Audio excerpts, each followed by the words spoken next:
I used to think cemeteries were quiet in a comforting way. Like the world finally shut up for a second. No traffic. No people yelling into phones. No barking dogs. Just wind, trees, and names carved into stone. That was before I worked nights. When I was 21, I got a security job at a cemetery on the edge of town. It was one of those old places that had been around so long, the city built itself around it. During the day, it didn't feel scary. Families came with flowers. Old men trimmed the grass. Kids rode bikes on the nearby sidewalk. But at night, it felt like the cemetery was a different world. A world that didn't want you there. My job sounded simple. Sit in a small office by the entrance gate, watch the cameras, and do a patrol every hour. There were rules, but most of them felt like common sense. Don't let cars in after closing. Don't chase anybody too far. Call police if there's vandalism. And then there was one rule that didn't feel like common sense at all. If you see someone walking between the graves after midnight, do not approach them. Do not speak to them. Return to the gate office immediately. The first time I read it, I laughed. I thought it was some dumb joke the last guy typed up. So when my supervisor, Ron, handed me the rules and told me to sign, I pointed to that line and asked, "What's this about? Like teenagers?" Ron didn't laugh. He didn't even look at the paper. He just said, "If you work here long enough, you'll understand. And if you don't, good. That means you never had to." That should have been enough for me to take it seriously. But I was young, and I needed the paycheck, and I told myself old guys like Ron just liked messing with the new hire. The first few nights were normal. I'd sit in the gate office under buzzing fluorescent lights, drinking vending machine coffee, scrolling my phone, watching the camera feeds. Sometimes I'd see raccoons or stray cats passing through.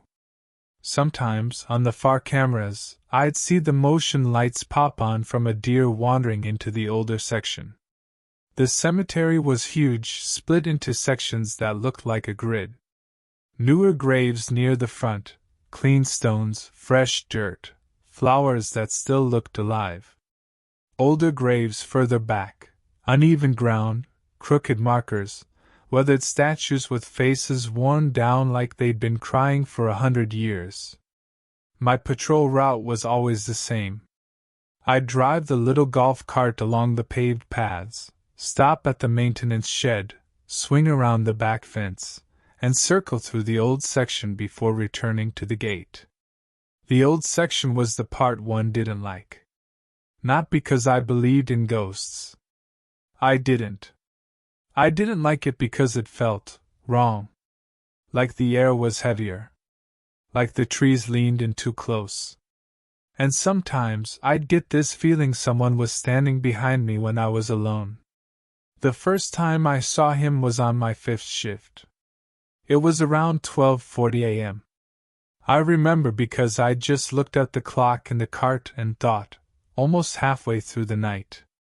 I was driving slowly past the old section when I noticed a shape on the far path, someone standing by a row of headstones. At first, I thought it was a visitor who got locked in. It happened more than you'd think, especially around holidays. People would park outside, sneak in through a gap in the fence, and wander around after hours like it was a movie set. I stopped the cart and squinted. The figure was a man. Tall. Thin. Dark coat. He wasn't vandalizing anything. He wasn't crouched down. He wasn't holding a spray can.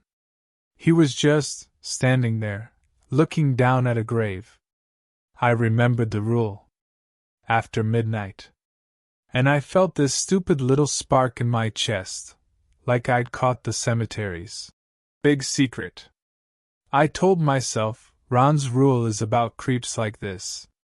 Maybe he's harmless. Maybe he's not. Either way, it's my job. So I drove toward him.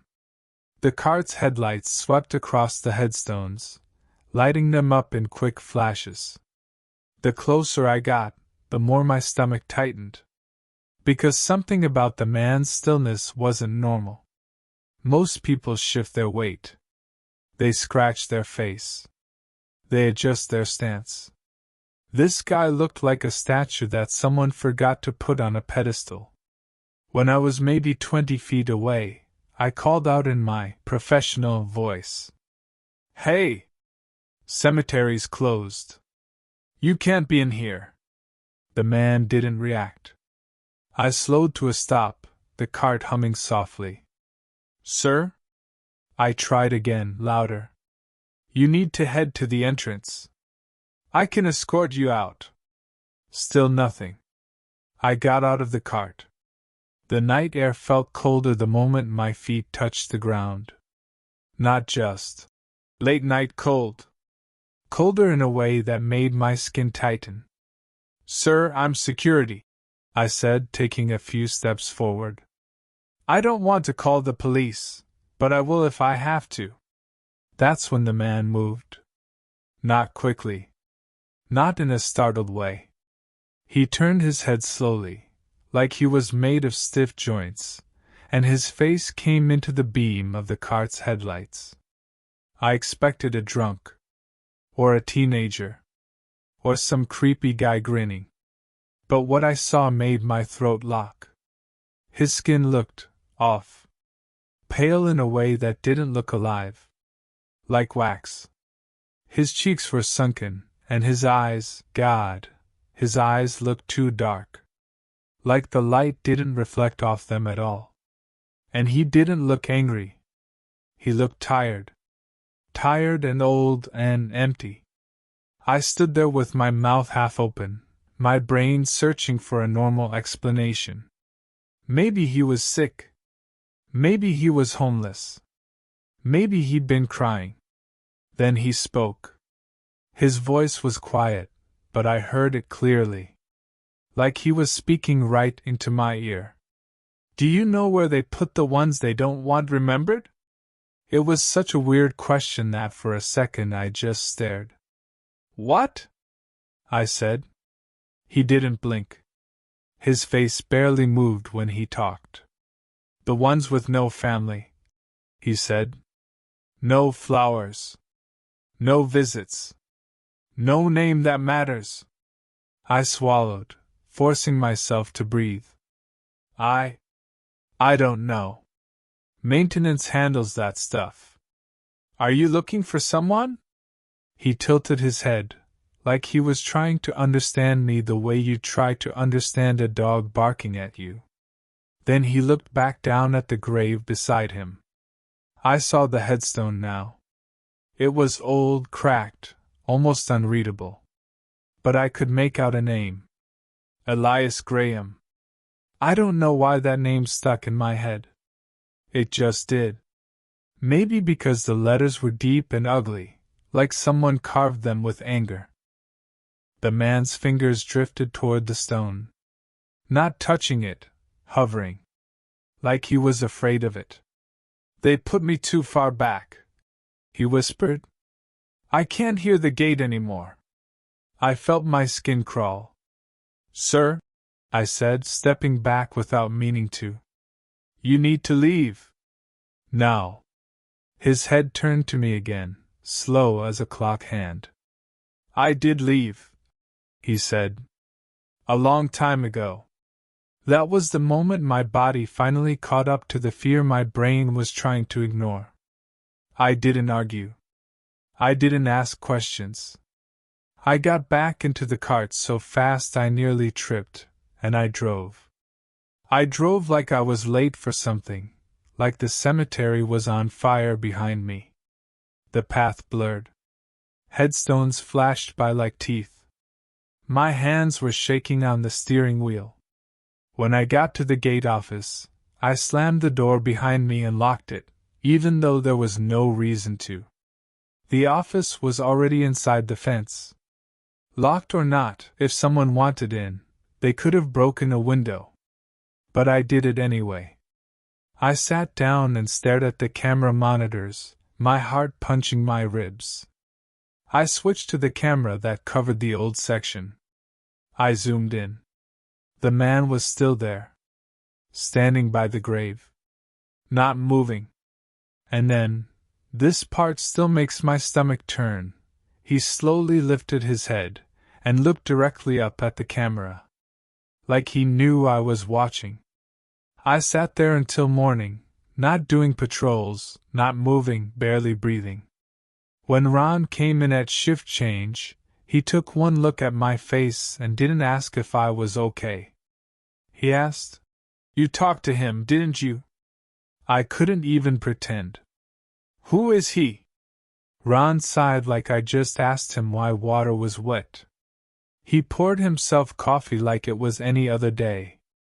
"First time I saw him, I made the same mistake," he said. "The rule is there because people get curious. People get brave. And then people get attached." "Attached?" I repeated. Ron didn't answer that. He just said, "You see him again, you don't talk. You don't look too long. You go back inside."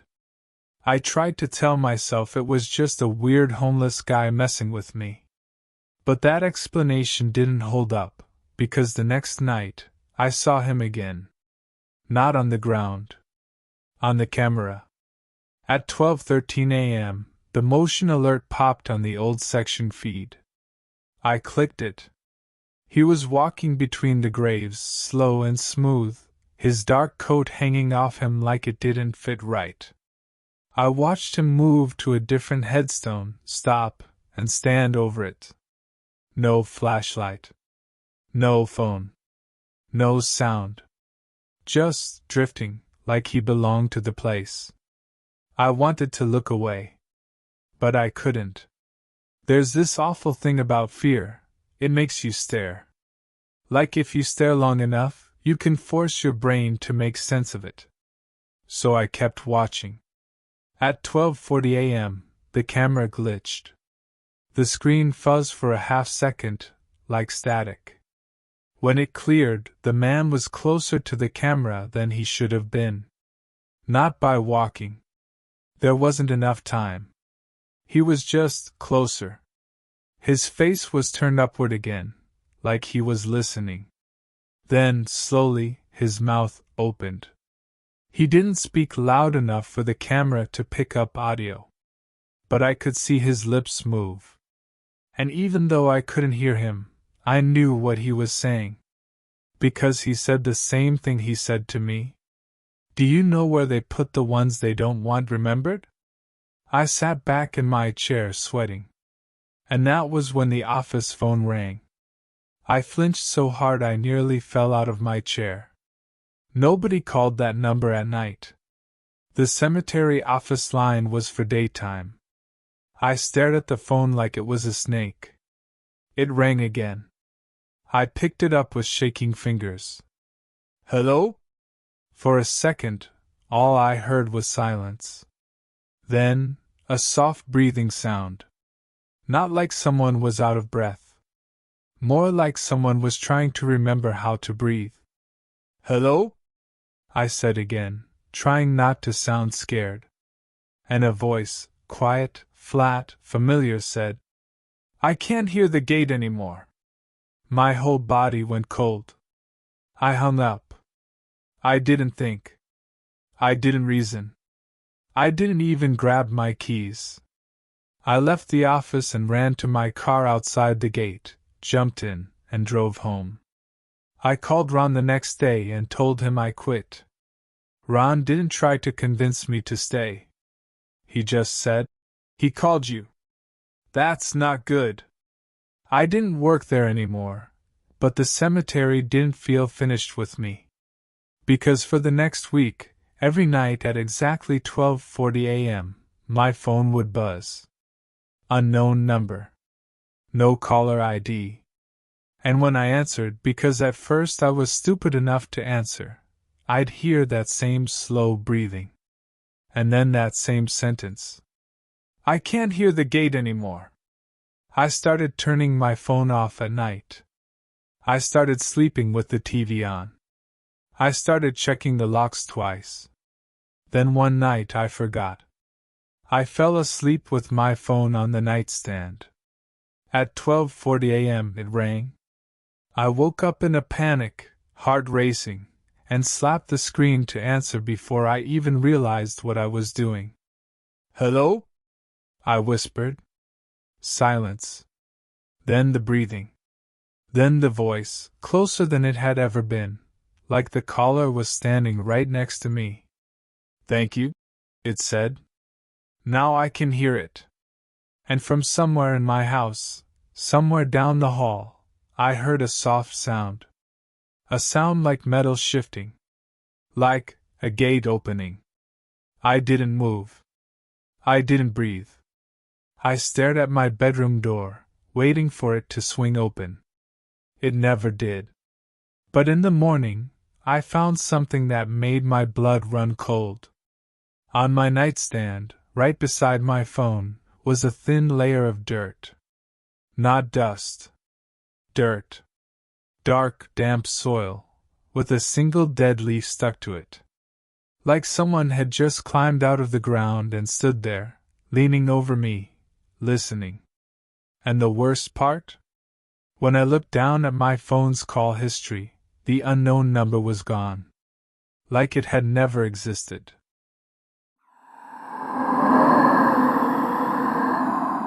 I never visit cemeteries at night. That wasn't a rule I made because I scare easily. It was something I decided after what happened when I was a kid. When I was 9 years old, my dad took me with him to visit my grandfather's grave. It was a normal afternoon. Bright sky. Warm air. Birds everywhere. Nothing about it felt creepy. While my dad cleaned leaves off the headstone, I wandered off. Not far. Just a few rows down.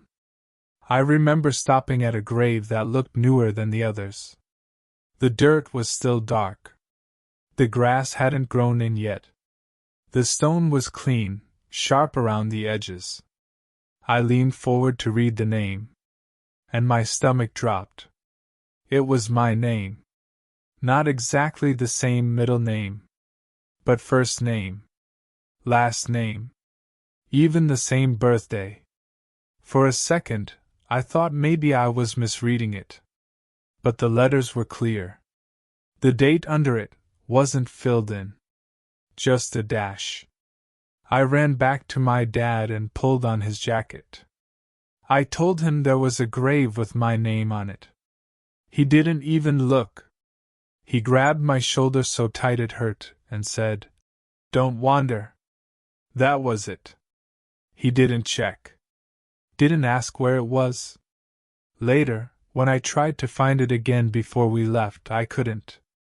I told myself for years that it was just a coincidence. Until last February. My mom passed away after a long illness. She was buried in the same cemetery as my grandfather. After the funeral, I visited often. But always during the day.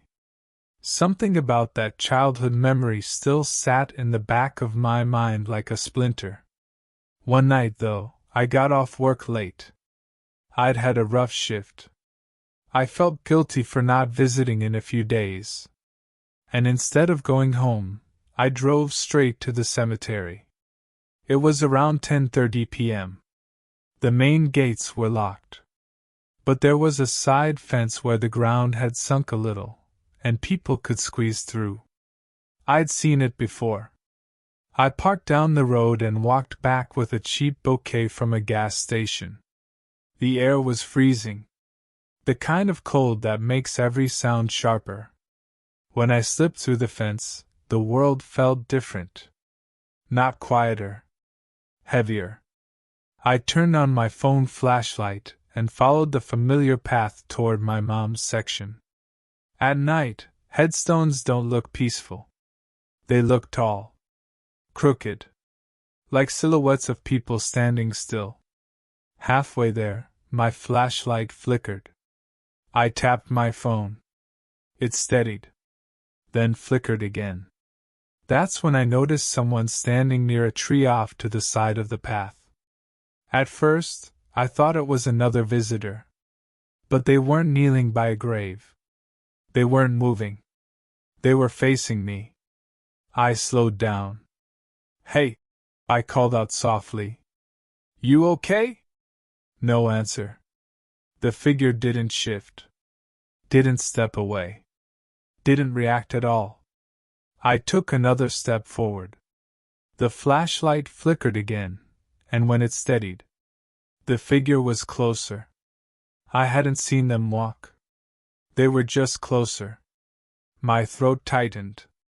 "Look, the cemetery's closed," I said, trying to sound confident. "We probably shouldn't be in here." Still no response. Then I heard it. A scraping sound. Behind me. Like something dragging slowly across dirt. I spun around, my light shaking in my hand. Nothing. But on the ground, there were thin lines in the dirt. Drag marks. Like someone had pulled something heavy along the path.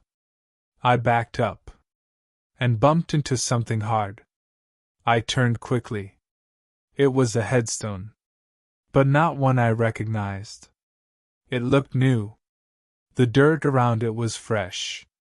I stepped closer, my chest tightening. And when my flashlight landed on the name, my knees almost gave out. It was mine. First name. Last name. Middle initial. Underneath it, my birthday. And below that, a death date. Tomorrow's date. My breathing went shallow. "No," I whispered. "No, no, no. This had to be a prank. Someone from work. A sick joke. But who would know I was coming here tonight? Who would go through the effort of placing a real stone?" I reached out and touched it. The stone was cold. Real. Solid. And the dirt at the base was loose. Like it had been disturbed recently. My flashlight suddenly shut off. Total darkness. I hit the power button over and over.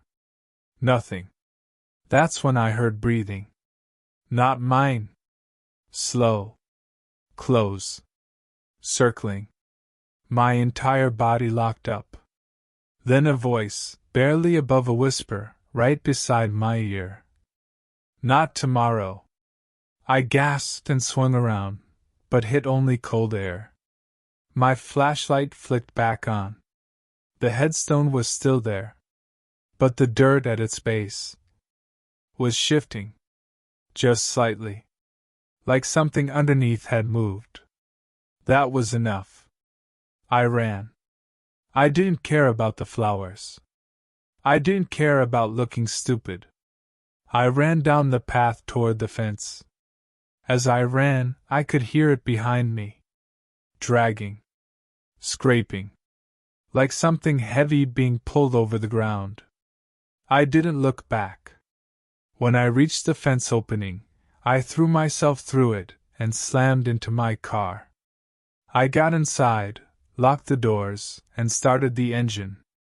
As my headlights swept across the cemetery entrance, I saw it. Standing by the gap in the fence. The same figure from before. Pale face. Dark mouth. Long arms hanging low. It didn't try to follow. It just watched. The next day, I told myself it was stress. Grief. Sleep deprivation. But I couldn't stop thinking about the date. Tomorrow. So I stayed home from work. I didn't leave my apartment. I locked every door. Every window. I kept checking the time. The death date on the stone matched exactly 11:47 p.m. So when 11:40 rolled around, my heart was pounding so hard I thought I might pass out. 11:45. Nothing. 11:46. Silence. 11:47. The lights in my apartment flickered once. Just once. Then stopped. I stood there frozen. Waiting. Minutes passed. Nothing happened. By midnight, I started to breathe again. It was nothing, I whispered to myself. 2 days later, I went back to the cemetery in broad daylight with my cousin. I needed proof. We walked straight to my mom's section. The headstone was there. Same spot. But it didn't have my name on it anymore. It was blank. No engraving. Just smooth gray stone. My cousin frowned. That's weird. Why would there be a blank one? I stepped closer. At the very bottom, near the base, carved so small you could barely see it, was one word. Reserved. My stomach dropped. Then I noticed something else. The dirt in front of the stone had fresh drag marks, leading away, deeper into the cemetery, like something had been moved or relocated. I haven't been back since. But 3 weeks ago, I received a letter in the mail. No return address. Inside was a folded piece of paper, and on it was a printed screenshot. A cemetery burial record, with my full name listed. Under status it said, pre-assigned. And under section, it said, old grounds. No date. Just waiting.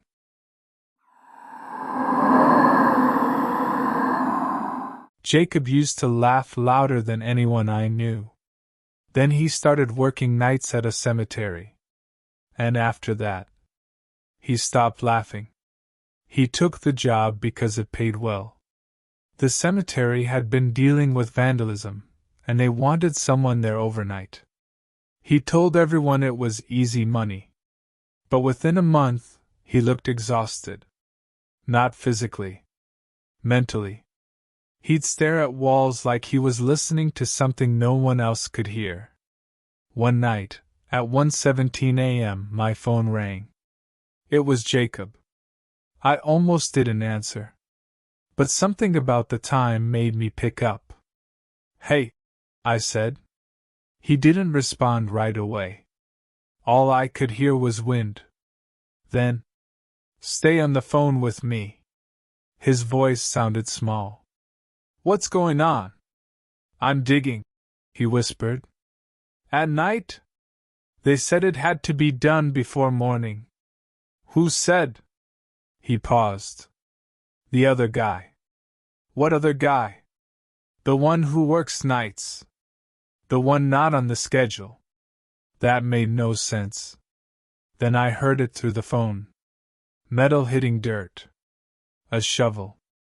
Jacob, why are you alone? I'm not, he said quietly. My stomach dropped. What do you mean? He didn't answer. Instead he said, the hole was already started when I got here. What? The dirt's loose. Like someone's been digging from the inside. A cold feeling ran through me. Leave, I said immediately. I tried, he whispered. Every time I stop, I hear him digging too. Right then, the shovel sound stopped. Silence. Then another digging sound started. But it wasn't coming from where Jacob was. It was further away. Slow. Rhythmic. Like someone else was digging in a different spot. Jacob, I whispered. My light's flickering, he said. It does that when he's close. Who? He won't say his name. My mouth went dry. Then I heard something else through the phone. Breathing. Not Jacob's. He whispered. He's behind me.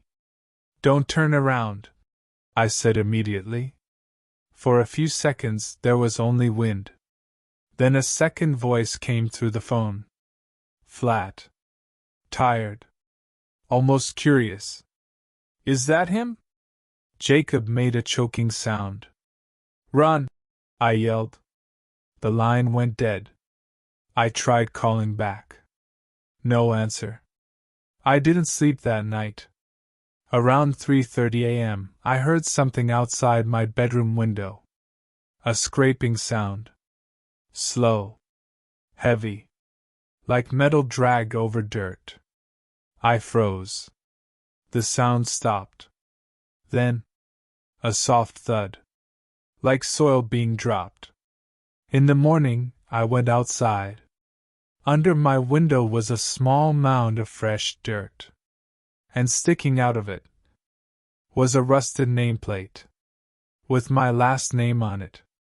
Later that afternoon, Jacob was found sitting in the cemetery. Alive. But not right. He was sitting beside a half-dug hole in the old section. Just staring into it. When paramedics asked what happened, he only said one thing. He asked if I wanted to be remembered. Jacob quit after that. He barely speaks now. But sometimes, late at night, I get voicemails from unknown numbers. No words. Just the sound of digging. And breathing. Last week, I checked the cemetery's public burial records online. I don't know why. I typed in my last name. Several results popped up. Family members.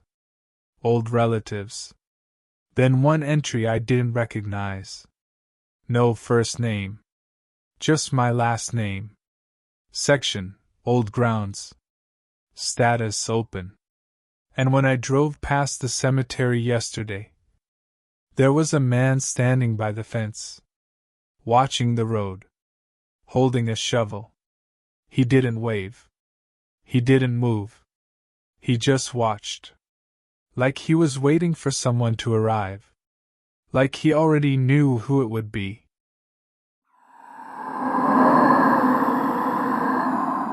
I took the job because it sounded easy. The cemetery office needed someone to help with records. Not digging. Not groundskeeping. Just paperwork. Filing burial permits, updating plot ownership, printing maps for families. It was quiet work. Calm work. And after a rough breakup and a pile of bills, calm sounded perfect.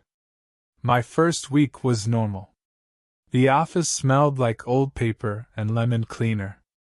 The manager, a woman named Marcy, spoke in a tired, polite voice like she'd been doing the same routine for years. She showed me how the system worked. Every grave had a plot number. Every plot had a section. The map software could print directions from the front gate to any burial site. Easy. Until my second Friday. It was almost closing time when an older man walked in. He was thin and neatly dressed, but his coat looked too heavy for the weather. His face was pale, and his eyes kept drifting toward the hallway that led deeper into the office. Like he didn't want to stay inside too long. He approached my desk and placed a folded paper down carefully, like it mattered. "I need a map," he said. His voice was quiet, but steady. "Sure," I told him. "Who are you visiting?" He slid the paper closer. It wasn't an obituary or a name. It was a plot number written in careful handwriting. Section H. Plot 14. Row 3. I typed it in. The system took longer than usual. The loading circle spun and spun. Then a message popped up on the screen. Record not found. I frowned. That's strange. Are you sure this is correct? The man's lips tightened. It's correct. I tried again, double-checking the numbers. Same message. Marcy walked by behind me, carrying her purse. She was ready to leave. I waved her over. Hey, can you help me? This plot isn't coming up. Marcy's eyes flicked to the paper. The color drained from her face so fast it was like someone dimmed her from the inside. Where did you get this? She asked the man. The man didn't answer right away. He just said, I'm tired of guessing. Marcy swallowed and forced a smile that didn't reach her eyes. Our records are old in some areas, she said carefully. If you come back on Monday, we can. No, the man said firmer. You can print it now. Marcy's smile froze. She glanced at me. Then she said, I'll handle this. Her tone wasn't angry. It was protective. Like she didn't want me involved. I stood up automatically. It's fine, I can. Marcy cut me off with a look. A hard look. Go lock the front door, she said. I hesitated. The man stared at me. Something about the way he stared made my skin prickle. Like he wasn't looking at my face. Like he was counting something in me. I did what Marcy said. I locked the door. When I came back, Marcy was already guiding the man toward a smaller office in the back. I could hear the low hum of their voices but couldn't make out the words. 10 minutes later, the man left through the side door Marcy opened for him. He didn't look at me on the way out. Marcy came back and shut the door to the lobby. Then she leaned against it like her legs suddenly didn't work.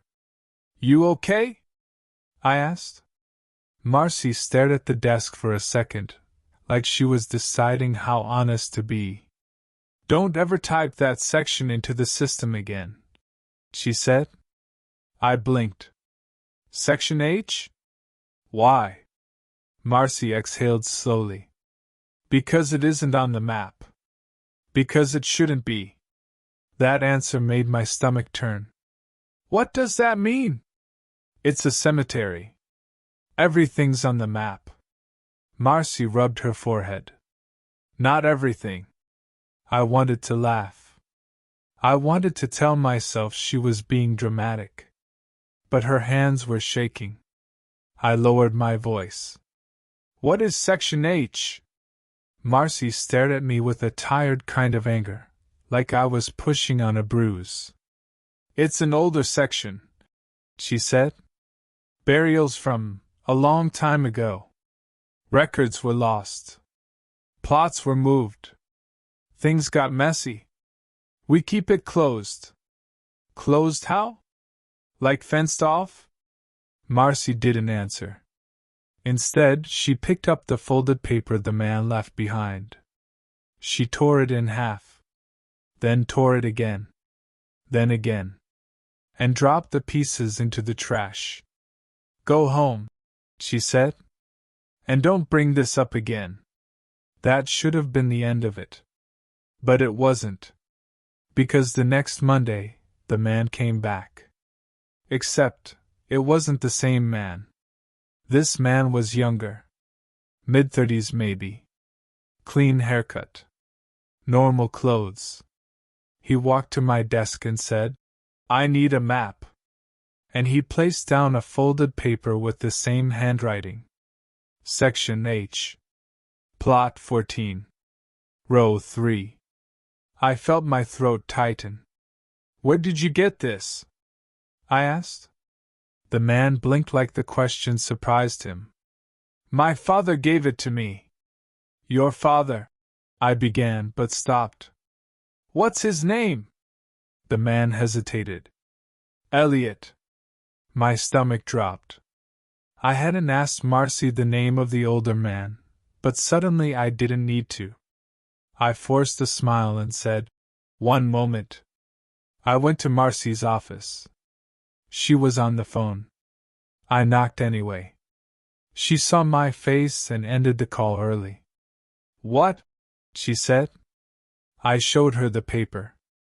She stared at it like it was a dead animal on her desk.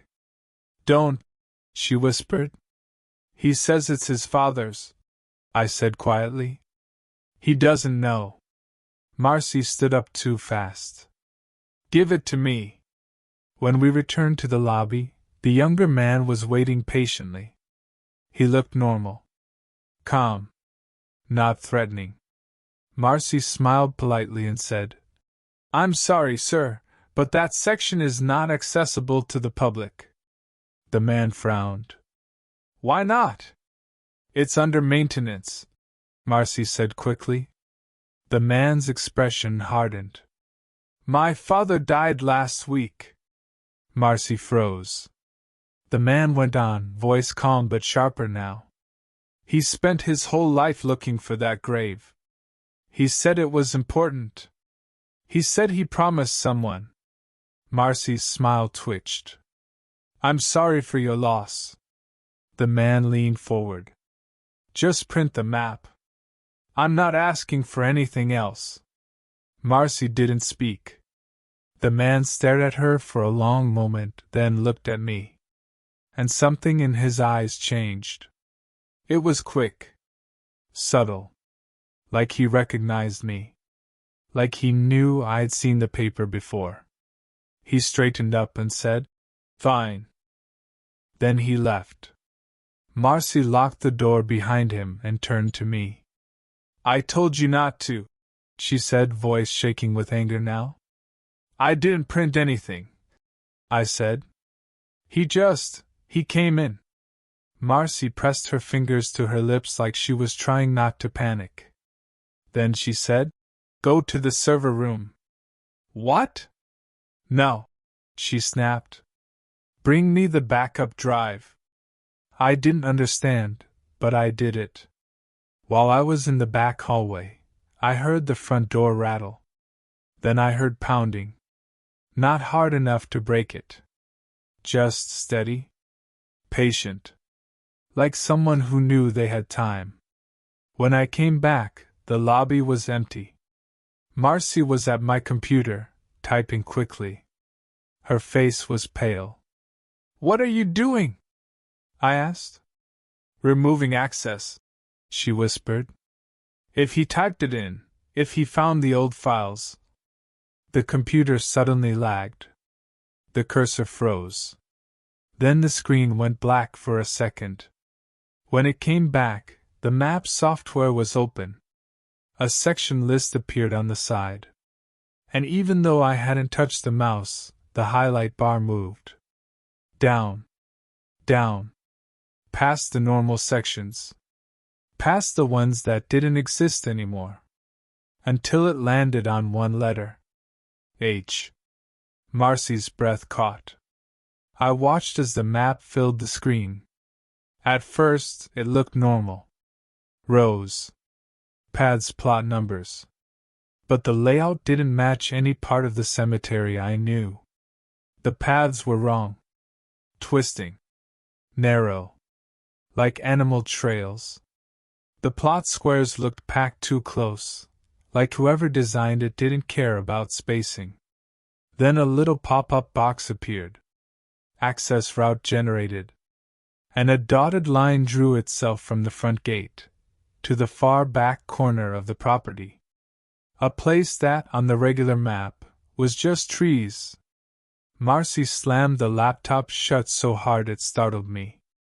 Don't look at it, she whispered. My mouth was dry. Marcy, what is this? Marcy stared at the closed laptop like it might open itself again. Then she said, People think cemeteries are just for the dead. I didn't speak. Marcy continued, voice low. But some people use them to hide things. Some people use them to erase things. I felt sick. Are you saying Section H is secret? Marcy nodded slowly. It was never meant to be found by families. It was meant to be forgotten. I wanted to leave. I wanted to quit right there. But a part of me, the stupid curious part, asked. So why does the system still have a map? Marcy looked at me, and the fear in her eyes wasn't fear of getting caught. It was fear of something else. Because it keeps putting it back, she said. That night I couldn't sleep. I kept thinking about the dotted line on the map, about the twisting paths, about the way the screen highlighted section H by itself. Around 2 a.m. my phone buzzed. An email notification. From my work account. Subject line, map request confirmed. I sat up in bed, heart hammering. I opened it. It was an automatic email generated by the system. Section H, Plot 14, Row 3. Map attached. My stomach dropped. I hadn't sent that. I hadn't printed it. I hadn't even opened my laptop at home. But the email was there. And the attachment was a PDF. My hands shook as I tapped it. The map loaded. The dotted route was the same. But this time, there was something new at the bottom of the page. A note, typed in plain text like a normal system message. Do not bring light. I stared at it for a long time, trying to tell myself someone at work was messing with me. But deep down, I knew nobody would do this. Not like this. The next day, I went into work early. Marcy wasn't there yet. I walked straight to my desk, opened the computer, and checked the sent emails. The map email wasn't in sent. It wasn't in drafts. It was just in my inbox. Like it had been delivered from someone else. Then I noticed something else. On the desk, under my keyboard, there was a faint dusting of dirt. Not office dust. Dark, damp soil. And pressed into it, like someone had tapped the desk with dirty fingers, were 4 small marks. 4 half-moon shapes. Like fingernails. That same afternoon, Marcy didn't show up. No call. No text. By evening, the police came to the office asking questions. Marcy's car was found at the cemetery. Parked near the back fence. The fence that led to the trees. The place where the dotted line ended. They searched for her for hours. They found nothing. No footprints. No broken branches. No disturbed dirt. Just one thing. A printed map, folded neatly, placed on the hood of her car. Section H. Plot 14. Row 3. With a new note at the bottom. Thank you for returning her. I quit the next day. But sometimes, late at night, I still get emails from that work address. The cemetery deactivated my account. I know they did. But the emails still come. And they always have the same subject line. Map request confirmed. And every time, the attached map's dotted line gets a little longer. Like it's still generating a route. Not to the cemetery. To my house.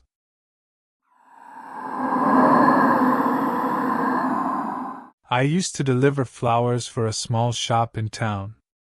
It wasn't glamorous work. But it paid all right, and I liked driving. Most deliveries were birthdays, anniversaries, apologies. Sometimes funerals. I never liked funeral deliveries, not because of the grief, but because of how quiet the cemetery felt when you pulled in. Like the place was holding its breath. One afternoon, the shop got a call from a woman asking for a weekly delivery to a grave. She didn't want anything fancy. Just a small bundle of white lilies. She paid for 3 months up front. The name on the order was M. Harlan. No phone number, just an email. The note was simple. Place the flowers on the stone. Do not leave them at the office. That part wasn't weird. Families could be specific. So the next day, I drove out and found the grave. It was an older grave near the back. The stone was worn but still readable. Sarah Harlan. The date of death was decades ago. I set the lilies down, took a quick photo for proof like we always did, and left. The next week, I returned with another bundle of lilies. When I reached the grave, I stopped. The flowers from last week were still there. Not dead. Not wilted. Still white. Still firm. Like they'd been placed that morning. I frowned, leaned closer. The water in the small vase beside the stone looked clean, too. Someone had been taking care of them. I shrugged it off. Maybe the family came often. Maybe the woman who ordered them visited between deliveries. I placed the new lilies anyway. Now there were 2 bundles. The week after that, I came again. 3 bundles were already there. All fresh. All perfect. And that's when it started feeling wrong. Because even with care, flowers don't stay perfect in the open air for weeks. Not in summer heat. Not with bugs and wind. But these looked untouched. Like time didn't touch them. I walked back to my van and called my boss. "Someone's already putting flowers on this grave," I told her. "They're piling up." My boss sounded annoyed. So it's weird," I said. "We're getting paid to deliver flowers to a grave that already has fresh flowers. Like a lot of them." My boss sighed. "Just do the deliveries. Don't overthink it." So I did. Every week, I placed a new bundle of lilies. Every week, the old ones stayed fresh. And the pile grew. After a month, the grave looked like a white nest. Dozens of lilies stacked and arranged around the stone, like someone was building a bed out of them. Then, one week, I noticed something else. A note. It was tucked under the vase, held down by a small stone. It wasn't our shop card. It wasn't typed. It was written in shaky handwriting on plain paper. "Please stop bringing them." I stared at it, confused. Because the customer was literally paying for this. I took the note back to my van and snapped a picture. Then I called the email on file. Well, not called, emailed it. I attached the photo and wrote, "Hi, we found this note at the grave today. Please confirm you still want weekly deliveries." A few hours later, I got a reply. Just one sentence. "Do not stop." No explanation. The next week, I returned with the lilies like usual. The note was gone. And the pile of flowers had been rearranged. Not by weather. Not by animals. It looked organized. Like someone had carefully placed them in a circle. I stood there for a while, feeling stupid, staring at flowers like they were dangerous. Then I noticed the dirt. In front of the grave, the soil looked darker. Looser. Like it had been disturbed. I crouched down. There were shallow marks in the dirt, almost like fingerprints. Or someone had dragged their nails through it. I stepped back quickly, suddenly aware of how alone I was. No other cars. No other people. Just me, and a grave drowning in white lilies. I dropped the new bundle on top and left. That night I had a dream. I was standing in the cemetery, holding lilies. And the grave was open. Not a big hole. Just a crack in the earth. And from inside that crack a hand reached up. Pale. Dirty. It grabbed the stems. And pulled. When I woke up, my hands smelled like flowers. I actually sat up and sniffed them, half laughing at myself. But the smell was real. Sweet. Sharp. Like lilies. I told myself it was in my head. Until I got to work and found a bundle of white lilies sitting on the back seat of my van. I hadn't put them there. No one at the shop admitted to it. My boss rolled her eyes and said maybe I forgot. But I didn't forget. From then on, strange things started happening around the deliveries. The lilies lasted too long. The pile grew too high. And every time I arrived at that grave, I felt like I was interrupting something. Like someone was waiting for me. One afternoon, I came early, hoping maybe I'd catch whoever was rearranging the flowers. I parked farther away and walked quietly. As I got closer, I heard a sound. Soft. Repeating. Like someone brushing flowers together. I slowed down and peeked around a row of headstones. And I saw a woman. She was kneeling at Sarah Harlan's grave. Her hair was long and dark, covering most of her face. She wore a pale dress that looked old-fashioned, like something you'd see in a black and white photo.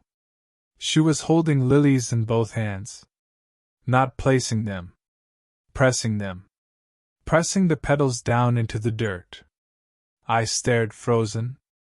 Then she lifted her head slightly, and I realized she wasn't looking at the grave. She was looking at me. Even from a distance, I could see how pale her face was. And her eyes were too dark, like they swallowed light. I swallowed hard and forced myself to speak. "Hey," I called softly. "Are you family?" Her lips moved. But no sound came out. Then she turned back to the grave and began pressing the lilies into the dirt again. Harder. And the dirt moved. It shifted like something under it was breathing. My chest tightened. I backed away slowly, not wanting to startle her. A twig snapped under my foot. The woman stopped instantly. Her head turned toward me again, sharper this time. And her mouth opened wider than it should have. Like she was trying to inhale all the air around her. Then, in a voice that sounded like it came from a dry throat that hadn't spoken in years, she whispered, "Bring them." I stumbled back, heart racing. By the time I turned the corner and ran down the path, I could hear something behind me. Not footsteps. Dragging. Like something heavy being pulled across grass. I didn't look back. I got into my van and drove away shaking. That evening, I emailed the customer again. I told her someone was at the grave.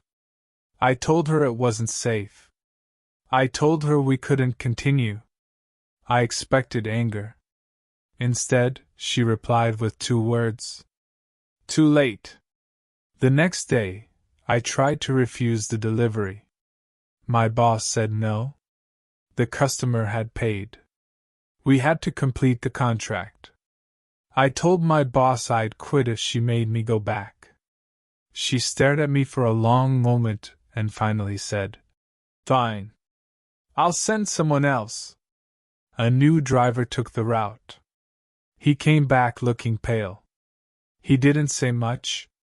Just that the grave smelled weird, and the flowers made him feel sick. Then he quit 2 days later.